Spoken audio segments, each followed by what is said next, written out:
पति कौन? राजा विक्रमादित्य भी अपनी जिद के पक्के व्यक्ति थे। शव सहित बेताल के अदृश्य होते ही वह फिर से उसको पकड़ने के लिए शमशान में पहुंचे। सिरस के उसी वृक्ष पर चढ़कर उन्होंने शव को उतारा और उसे कंधे पर लादकर वापस लौट पड़े। तब बेताल ने उन्हें रास्ते में यह कहानी सुनाई। शोभावती नाम की नगरी में यश केतु नाम का एक राजा राज्य करता था। उस नगरी में गौरी का एक मंदिर था। मंदिर के दक्षिण में गौरी तीर्थ नाम का एक सरोवर था। वहां हर साल आषाढ़ शुक्ल चतुर्दशी को एक मेला लगता था।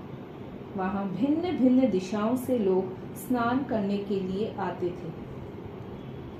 एक बार उस तिथि को ब्रह्मस्थल नाम के एक गांव से धवल नाम का धोबी का लड़का वहां स्नान करने के लिए आया।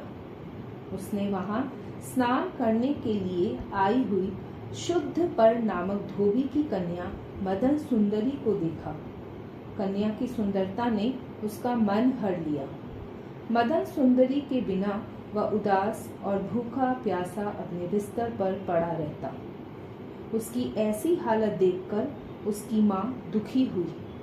उसके पूछने पर धवल ने अपने मन की बात उसे बता दी।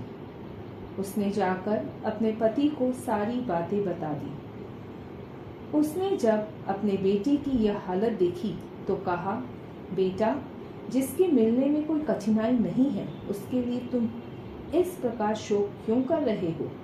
मेरे मांगने पर शुद्ध पर तुम्हें अपनी कन्या दे देगा, क्योंकि कुल में, धन में और कर्म में हम उसके समान ही हैं। मैं उसे जानता हूँ और वह भी मुझे जानता है। इससे यह काम मेरे लिए दुष्कर नहीं है। इस तरह बेटे को समझा बुझाकर उसने खाने पीने के लिए राजी किया और अगले दिन ही उसे लेकर शुद्ध पर के यहाँ गया। वहां जाकर उसने अपने बेटे के लिए उसकी कन्या का हाथ मांगा। शुद्ध पर इसके लिए राजी हो गया। अगले दिन विवाह का लग्न निश्चित करके शुद्ध पर ने अपनी कन्या का विवाह धवल के साथ कर दिया। धवल अपनी पत्नी के साथ अपने घर लौट आया और दोनों सुखपूर्वक रहने लगे। कुछ समय बाद एक दिन धवल का साला अर्थात मदन सुंदरी का भाई वहां आया। सभी ने उसका स्वागत सत्कार किया। फिर कुशल समाचार पूछने, कहने तथा विश्राम कर लेने के बाद वह बोला, पिताजी ने मुझे मदन सुंदरी और दामाद को लाने भेजा है, क्योंकि हमारे यहाँ देवी पूजा का उत्सव है। सबने उसकी बात मान ली। अगले दिन सुबह वह मदन सुंदरी और धवल को लेकर अपने नगर की ओर लौट पड़ा। शोभावती नाम की उस नगरी के निकट पहुंचकर धवल ने गौरी देवी का विशाल मंदिर देखा। उसने अपनी पत्नी और साले से कहा, आओ हम सब देवी के दर्शन कराएं। यह सुनकर उसके साले ने उसे रोकते हुए कहा, हम सभी क्या खाली हाथी देवी के दर्शन करेंगे? धवल ने कहा, तो फिर मैं अकेला ही जाता हूँ, तुम लोग यहीं ठहरो। यह कह के वह देवी के दर्शन के लिए चल पड़ा। मंदिर में जाकर उसने प्रेम पूर्वक देवी का ध्यान किया। फिर देवी की प्रार्थना से उसमें कुछ ऐसी बुद्धि उत्पन्न हुई कि उसने सोचा, लोग विविध प्राणियों की बलि देकर इन देवी की आराधना करते हैं, मैं सिद्धि पाने के लिए अपनी ही बलि देकर उन्हें क्यों न प्रसन्न करूं। यह सोच के वह मंदिर के एकांत गर्भगृह से एक तलवार ले आया, जो किसी यात्री ने पहले ही देवी को भेंट में अर्पित की थी। मंदिर में लटकते हुए घंटे की जंजीर में उसने अपने केशों से अपना मस्तक बांध लिया और तलवार से उसे काट दिया। गर्दन कटते ही वह भूमि पर गिरा। जब बहुत देर तक वह लौटकर नहीं आया, तब उसे देखने के लिए उसका साला भी देवी के मंदिर में गया। वहां उसने मस्तक कटे हुए अपने बहनोई को देखा तो वह घबरा गया और उसी तरह उसने भी उसी तलवार से अपना मस्तक काट डाला।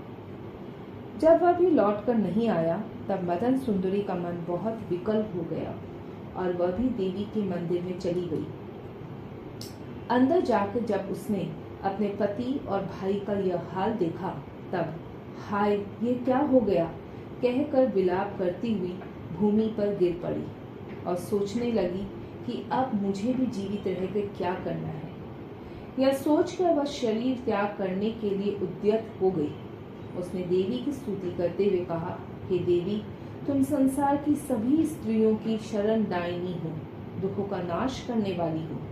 फिर तुमने एक साथ मेरे भाई और पति को क्यों छीन लिया? मैं तो सदा तुम्हारी भक्ति करती रही हूँ। मेरे प्रति तुम्हारा ये कार्य उचित नहीं हुआ।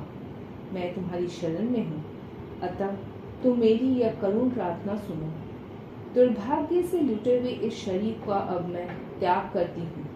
अगले जन्म में मैं जहाँ कहीं भी उत्पन्न हूँ, पति और भाई के रूप में ये ही दोनों मुझे प्राप्त हो। इस प्रकार स्तुति पूर्वक देवी से निवेदन करके उसने पुनः उन्हें प्रणाम किया और लताओं से अशोक के वृक्ष पर एक फंदा तैयार किया। फंदे को फैलाकर जैसे ही उसने अपने गले में डाला तभी आकाशवाणी हुई, बेटी ऐसा दुस्साहस मत करो। अल्प वयस्का होकर भी तुमने जो इतना साहस दिखाया है उससे मैं प्रसन्न हूँ। फंदा हटा दो और अपने पति और भाई के शरीर से उनके मस्तक जोड़ दो। मेरे वर से वे दोनों जीवित हो जाएंगे। यह सुनकर मदन सुंदरी प्रसन्नता से अधीर हो गई।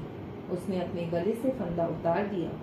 घबराहट में बिना सोचे विचारे उसने पति का मस्तक भाई के शरीर में और भाई का मस्तक पति के शरीर में जोड़ दिया, क्योंकि विधाता का ऐसा ही विधान था।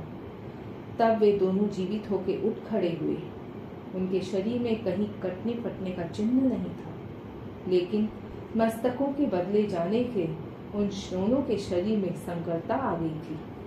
फिर उन दोनों ने एक दूसरे को अपनी अपनी कथा सुनाकर प्रसन्नता प्राप्त की। उन्होंने भगवती गौरी को प्रणाम किया और फिर वे तीनों अपने स्थान की ओर चल पड़े। राह में चलते मदन सुंदरी ने देखा कि उसने मस्तकों की अदला बदली कर दी है। तब वह घबरा गई और समझ न सकी कि उसे क्या करना चाहिए। यह कहानी सुनाकर बेताल बोला, राजन, अब यह बताएं कि शरीरों के इस प्रकार मिल जाने पर उसका पति कौन है? अगर जानते हुए भी आपने मेरे इस प्रश्न का उत्तर नहीं दिया तो आपका सिर टुकड़ों में बट जाएगा। इस तरह बेताल की कथा और उसका प्रश्न सुनकर राजा विक्रमादित्य ने कहा, बेताल, उन दोनों में से जिस शरीर में उसके पति का मस्तक था वही उसका पति है, क्योंकि मस्तक ही अंगों में प्रधान है और उसी से मनुष्य की पहचान होती है। ये कहकर विक्रमादित्य मौन हो गए। बेताल को अपने प्रश्न का उत्तर मिल गया था, अतः विक्रमादित्य के मौन भंग करने के कारण वह पुनः स्वतंत्र हो गया और शव सहित अदृश्य होकर पुनः शमशान में पहुंचकर उसी वृक्ष की शाखा पर जाकर लटक गया।